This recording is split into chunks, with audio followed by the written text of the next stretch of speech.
Selamat sore para netizen dimanapun kita berada. Salam inspirasi bagi kita semua ya. Kita lihat saja begitu Anies Baswedan berada di Jember begitu ya.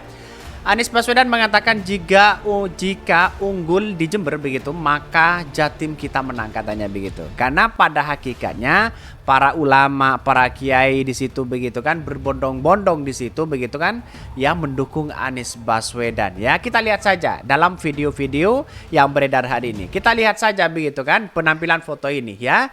Inilah isinya para kiai, para tokoh di situ begitu kan. Jadi kalau menganggap bahwa persoalan-persoalan di Jawa Timur oleh lembaga survei dianggap 14,4% begitu kan, itu kan aneh mereka begitu kan. Agak logikanya gimana? Tidak masuk akal begitu kan. Jadi bahwa persoalan-persoalan di Jawa Timur disambut luar biasa, apalagi di Jember loh begitu kan. Di Malang sudah, terus kemudian di di Sidoarjo juga sudah begitu kan. Ini kan menunjukkan paling banyak di situ begitu. Kenapa lembaga survei masih mengatakan di Jawa Timur Anies Baswedan hanya 14%? Kan ngaco mereka begitu kan ya. Banyak sekali pro dan kontra di situ begitu. Tapi saya melihat dengan apa yang kemudian ya dijadikan sebagai momen begitu kan ya. Kita lihat saja mereka. Ini banyak sekali yang saya tunjukin begitu kan ya ini. Bahkan alhamdulillah bersyukur dan berbahagia saya mendengar suara perubahan telah bergema di Kabupaten Jember ya. Ini banyak sekali begitu kan. Disambut luar biasa Anies Caimin di sini begitu.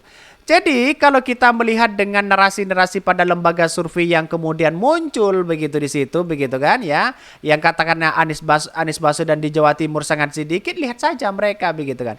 Begitu luar biasanya di situ begitu, disambut begitu wah begitu kan ya.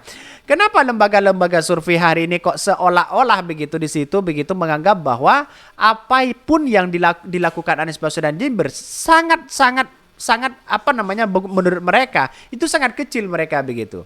Lihat saja ya di Jawa Timur, ya di Jawa Barat begitu kan, di berbagai daerah-daerah yang lain begitu. Lihat saja mereka begitu. Jadi kalau ada yang mengatakan bahwa ini adalah sangat sedikit, di mana coba bayangkan begitu kan ya. Kita lihat saja mereka begitu. Wah, luar biasa begitu. Dan bahkan di satu sisi ini di Bondowoso loh begitu kan ya. Nanti ya akan berkumpul di Jawa Timur bersatu. Wah, luar biasa begitu kan. Ditempatkan di Sidoarjo di situ. Full luar biasa begitu kan ya. Inilah Anies Caimin di situ begitu. Dan kita tahu bahwa persoalan-persoalan politik seperti ini begitu kan ya, menganggap ini kan sebenarnya pertarungan yang kemudian bagaimana yang memberikan opini kepada masyarakat begitu. Maka lembaga-lembaga survei yang ada selama ini kan hanya memberikan pertarungan di opini saja begitu kan. Lihat saja menggaungkan perubahan sangat luar biasa di situ begitu ya. Bahkan di satu sisi ya para ulama, para kiai, para santri di situ sudah ya menyatakan siap mendukung Anies Caimin di situ begitu. Jadi ini adalah pada hakikatnya kan orang akan berpikir di situ begitu. Wah, ternyata Anies Baswedan di masyarakat juga banyak diminati begitu kan ya. Jadi ini bukan kaleng-kaleng ini begitu kan ya. Kemana lembaga survei hari ini? Kok nggak muncul begitu kan ya? Lembaga-lembaga survei yang kemudian mengatasnamakan bahwa ya Anies Baswedan sangat sedikit sekali begitu. Lihat saja mereka begitu. Jadi ini gimana begitu kan? Saya tidak menyangka begitu kan bahwa sebanyak ini kira-kira seperti itu begitu. Dan bahkan saya lihat bahwa apa yang dipertontonkan selama ini begitu oleh lembaga survei itu sudah menunjukkan kebobrokan mereka pribadi begitu kan. Mengapa saya katakan seperti itu begitu? Kalau lembaga-lembaga survei yang kredibel ya, yang kemudian tidak dibayar, itu bisa saja terjadi begitu kan. Ini kan kok beralih semuanya kan dibayar begitu kan ya. Bahkan Anies mengatakan jika unggul di Jember maka di Jawa Timur kita menang katanya begitu. Mari kita baca ya. Baca pres dari Koalisi Perubahan untuk Persatuan Anies Baswedan meminta para relawan di Jember, Jawa Timur untuk terus mengajak orang memilih pasangan Anies Mohaimin ya pada Pilpres di 2024 mendatang. Pasalnya, dia mengatakan bahwa Jember merupakan poros dari Jawa Timur. Jangan anggap sepele ya peran Bapak Ibu mungkin ya hanya mengajak satu orang, satu keluarga, satu kampung untuk bergabung dalam perubahan. Tapi itu berdampak besar karena akan membuat hitungan suara menjadi besar ya. Ujar Anies Baswedan saat memberikan semangat dan motivasi kepada ratusan relawan dalam kegiatan Amin ya. Bahkan jika bisa menang ya di Jember maka insya Allah di Jawa Timur kita menang ya. bila di Jawa Timur menang, insya Allah Indonesia akan menang katanya begitu kan. Karena lumbung kita itu di Jawa Timur, di Jawa Tengah, di Jawa Barat, di Banten sama di DKI begitu kan. Karena dengan beberapa survei di internal pribadi mereka begitu, maka di Jawa Timur itu hampir 50% loh begitu kan ya. Jangan anggap ini dianggap remeh bagi lembaga-lembaga survei begitu. Kita akan tunjukkan siapa sih yang benar begitu kan ya pada lembaga-lembaga survei yang ada selama ini begitu. Kita tunggu saja begitu. Jadi artinya apa? Artinya selama ini banyak sekali realitas perkembangan politik yang kemudian ya seolah-olah opini itu ya mengarah ke ke lembaga survei begitu kan.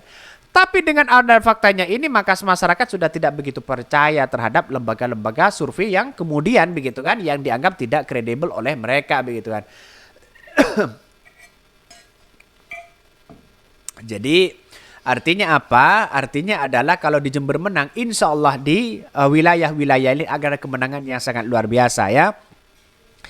Jika bisa menang di Jember, insya Allah ada kemenangan di Jawa Timur ya. Oleh karenanya, mantan Gubernur Jakarta itu mengaku memberi aspirasi besar untuk relawan Amin di Jember yang memiliki semangat perubahan bersama.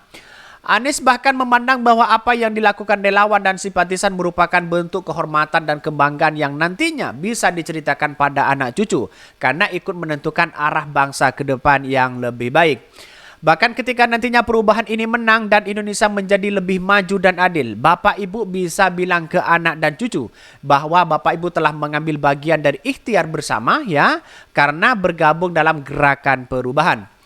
Bahkan ini mencontohkan pada zaman yang merebut dan mempertahankan kemerdekaan. Anak cucu dari mereka yang terlibat dalam proses tersebut akan dengan bangga menceritakan apa yang ia lakukan oleh pendahulunya. Jangan tinggalkan rasa malu untuk anaknya cucu kita wariskan kebanggaan dengan bergabung mengikhtiarkan perubahan ya. Tandasnya berita ini dikutip oleh jawapos.com ya. Ya, kita lihat saja di radisan di masyarakat. Saya menunjukkan begini ya. Kenapa sih lembaga-lembaga survei ini berbondong-bondong memberikan opini begitu kan? Karena pada hakikatnya dia